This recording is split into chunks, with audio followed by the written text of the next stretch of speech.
We can report now that they're out. All 12 boys and their coach have been freed. Let's go to our reporter, Chris Reason, who's live on the scene. Chris, this is an incredible result. It is, Michael. The world's favourite soccer team, the Wild Boars, are about to be reunited again. All of them out now, and all of them about to converge on that hospital on the 8th floor, where they've set aside just that entire floor for them to be there, recuperate from what has been an extraordinary 2 weeks. This was a remarkable rescue mission. It concluded in just the last couple of minutes. Not just the 12 boys, but the coach as well, as we predicted, the coach coming out last. 10 seconds before we went on air, a helicopter flew overhead on the way to that hospital. That was boy number 9. We know that boy number 11 was the smallest in the pack. A lot of people here were praying and hoping for him, but they are all safe tonight, Michael. Remarkable news. Remarkable indeed, Chris. Thank you. Good evening. It's finally over, and it's hard to believe it has ended so successfully. The final boys trapped in that Thai cave complex have now been rescued after the 3rd night of a perfectly executed operation. Our chief correspondent Chris Reason has now gone inside the cave system where the boys spent up to 17 nights. It had been painstaking and perilous, but this was the moment. It was mission accomplished.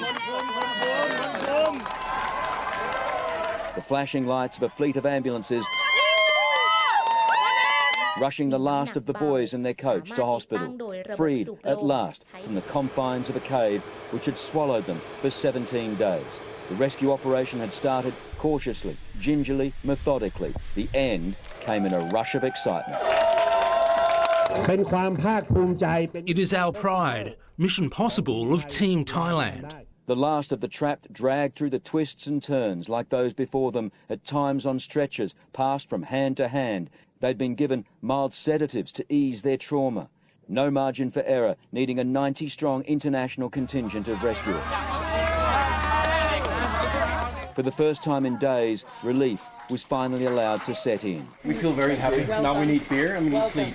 But for hero Australian diver Dr. Richard Harris, so critical in the operation, excitement would quickly turn to heartbreak, learning that as he helped save the lives of others, his own father had died. It was a complete unexpected shock. We weren't expecting this to happen. The amount of weight and pressure that was pushed on him in the role that he played, I have the utmost respect for everything that he's done. Our Prime Minister calling to express his condolences, the doctor humbled. We know it's a tough time for you at the moment, so, you know, lots of love there. The big heroes in this are these children and the 4 Thai Navy SEALs who are looking after them. And this exchange with another rescuer. Tell me how it felt to be getting those kids out of the cave. The most inspirational and momentous occasion in our lifetime. The Australians spent 75 hours in the caves, moving 20 tonnes of equipment, including hundreds of air cylinders. Returning the Wild Boars soccer team safely into the arms of their loved ones is the good news of the year. A treacherous operation right until the very end. More than 100 rescue workers were forced to flee the cave after the rescue was over when the pumps failed. For the last Navy SEAL who emerged, a roar of cheers and shouting. It was, they said, like a Mexican wave. Not forgotten, the one man who didn't make it out alive, Saman Kunan, who died taking oxygen to the boys. 7 News, one of the only media organisations in the world allowed into the cave, clearly apparent the complexity of this underground maze and what was required to navigate it. One of the first things you notice inside here is that it looks like a construction site. It is full of piping, tubing, pumping equipment that, of course, was used as part of that critical rescue operation. Piping to get the air and oxygen into that tunnel. At the end of that 4-kilometre stretch there is obviously where the boys were. And down here and below and all around the piping that was used to pump the water out of this cave system to try and make it safe for that evacuation of the 12 boys and the coach. An international effort which overcame a dangerous web of logistics and hurdles. What started as a glimmer of hope ended in 12 boys and their coach wrapped in the arms of the world. Yes, extraordinary. Let's go live now to Chris Reason once more. Chris, that cave you were in looked cavernous, but deeper down, it was a very different story.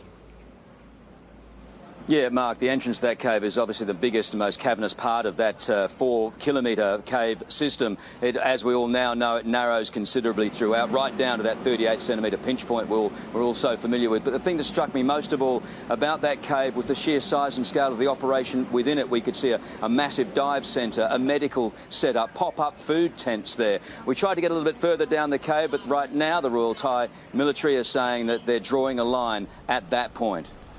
And Chris, the Australian doctor Richard Harris, whose father very sadly passed away, is he heading home yet? He is, Mark. It's going to be a long and difficult journey. Dr. Harris wasn't told about his father's death. His family believed that it would be better. He'd prefer to see his mission accomplished before he was told. He was told after he emerged from that cave complex last night, and his Australian colleagues giving him all the support that they could offer. Mark? I'm sure he's got much more support coming his way. Chris, thank you. Well, this is it. This is the cave where the 12 boys and their coach were trapped for the best part of the last 2 weeks. And the first thing you notice when you take a look at the place is just how big it is. It is cavernous at the mouth opening here. Beyond here, of course, down, I presume, down this path here, is the 4-kilometre stretch of tunnels that led eventually to cavern number 9, where the boys spent all of that time and had to, of course, be rescued by that team of cave divers. It's extraordinary in terms of its cave structure. Its size is surprising. I didn't think it would open up like this at the front end of the cave. It's still a hive of activity. There are soldiers here, police here, still manning their posts, and you can see from the cables and the pipes on the floor that the evidence of this massive rescue operation. None of this was here before the rescue began. All of these pipes, of course, to get air and oxygen into the cave, and also to evacuate water from the cave system to make it safer for the boys to get out. Extraordinary place, a scene of some world history, right here, the mouth of the Tam Long Cave. Good evening. As the world watches very anxiously, a second cave rescue mission in Thailand appears to be underway, aiming to save 8 more boys and their coach. First, let's go to Chris Reason. Chris, what's happening where you are now?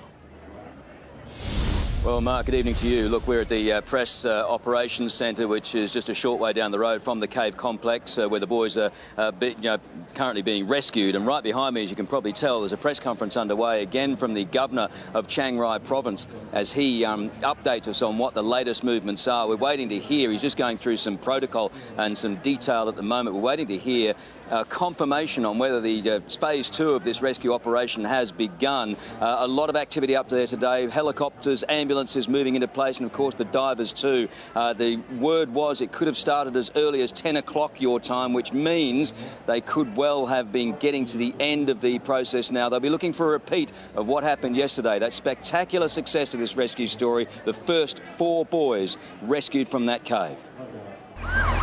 After 16 days and a hell of an exit, good news delivered by ambulance. On board, the first boy out. 13-year-old Mongko Bumpiam, known as Mark. Minutes later came Prajak Satham, a sports-mad 14-year-old. 2 hours later, number 3 emerged, Natawut Takmasai, an 11-year-old with asthma. And lastly, 15-year-old Pipat Bodhu, who's not even on the soccer team, as their hugely relieved parents watched on. The boys were scrambled one by one to a nearby field to be choppered to another ambulance, and the last leg of their journey to hospital. It had been a gruelling rescue, forced by falling oxygen and falling rain, which could trigger more floods. There was no choice but to act, and it paid off, the Governor breaking the news to a waiting world. No translation was needed. The boys had been about 1 kilometre below ground and 4 kilometres from freedom. Each was given a full-face breathing mask and tethered to the lead diver, who also carried the boys' tank of compressed air.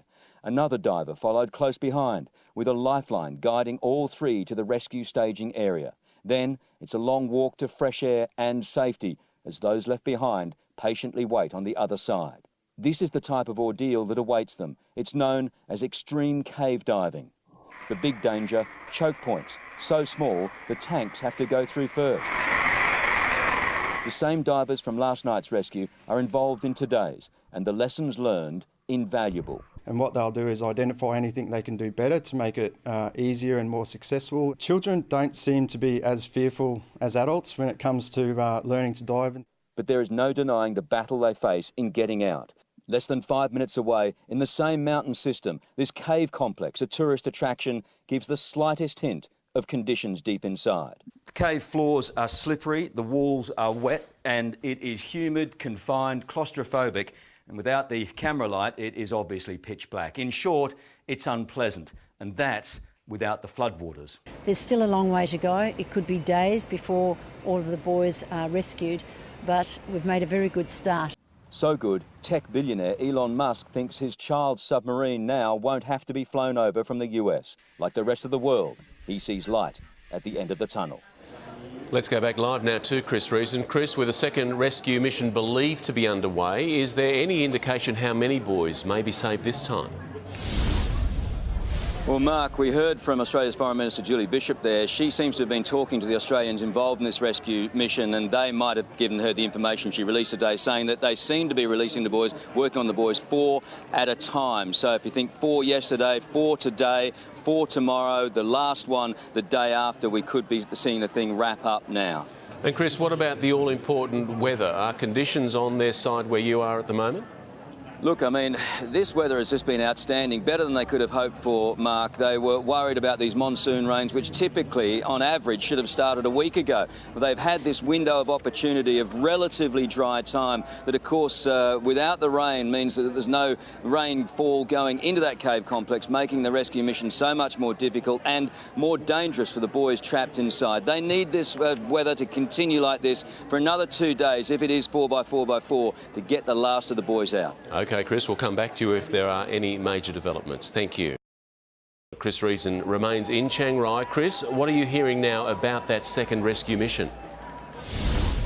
Well, Mark, since we last spoke, that press conference we referred to over has wrapped up with the Governor of Chiang Rai confirming that, yes, the second phase of this rescue mission is underway. Great news. The Governor said it is going well so far. He also confirmed that the same 10 divers that led that cave dive rescue yesterday will be doing it again today. It makes sense, of course. They're the guys now that know that route so intimately, every nook and cranny, twist and turn. So they're putting them back in. And it's likely that they'll do exactly the same thing again tomorrow. Rest them overnight, get the air tanks resupplied along that 4-kilometre route, and then get those same 10 divers in to retrieve the last of the 4 boys, and then, of course, the coach. We could be looking at this thing, fingers crossed nothing goes wrong, but this thing wrapping up within 2 more days. You travel the world, you cover these events for us, you're our chief correspondent. This is remarkable. How do you view the events of the past 2 or 3 days in particular, and the past few hours? Well, I mean, take it right back to the beginning when the boys went missing and they first captured the nation's attention. And then as that story rippled around the globe, everybody started to be concerned for them. 10 days they spent inside that cave, not knowing if anybody knew where they were or if anybody was coming for them. They had to sit there and have faith that someone was indeed searching. And then it was that last Monday that those 2 British divers managed that incredible feat to get through to that 9th chamber, as it came to be called, finding them. And I don't think there's many people on the planet that won't remember that shot as the light was turned on, and there were the boys sitting there on that rock shelf, shivering away but smiling broadly, beaming at the fact that these 2 Brits had discovered them. Coming out of the swamps of that murky brown water with all that scuba gear on, they knew then that their fortunes had turned. Then came the problem of getting them out of there. One of the most complex rescues I think we've ever seen, in one of the most difficult and dangerous places that we could imagine them to be. And so it proved. It took them days to work out a plan to try and get those boys out of that cave complex. And as we got more and more details as the days went on, the world became transfixed by that one particular pinch point that we all talked about, the 38-centimetre hole that they had to remove their air tanks for to squeeze through. How were they going to get a boy through that? How were they going to get a boy who'd never swum before, let alone scuba dived before, out through that system? This was the stuff that was capturing the world's imagination, and everybody was latched onto this story. There's not many stories I cover, Michael, that get the sort of social media response that this one has been. I'm being followed and retweeted hundreds and hundreds of times. And all of this, don't forget, over a positive news story. Not often we get the pleasure of having to cover something as important and significant and as positive and heartwarming as this one. Not just the rescue, but the way the world responded. Things like Elon Musk coming out of the blue the last couple of days and saying he wanted to loan his brain power, his money and his company's expertise to getting the boys out. Lo and behold, he turns up in Cave 3 this morning. Other examples like that, the volunteers here, just an extraordinary display from them. The world came together, and I think the world enjoyed being together, watching these boys get out.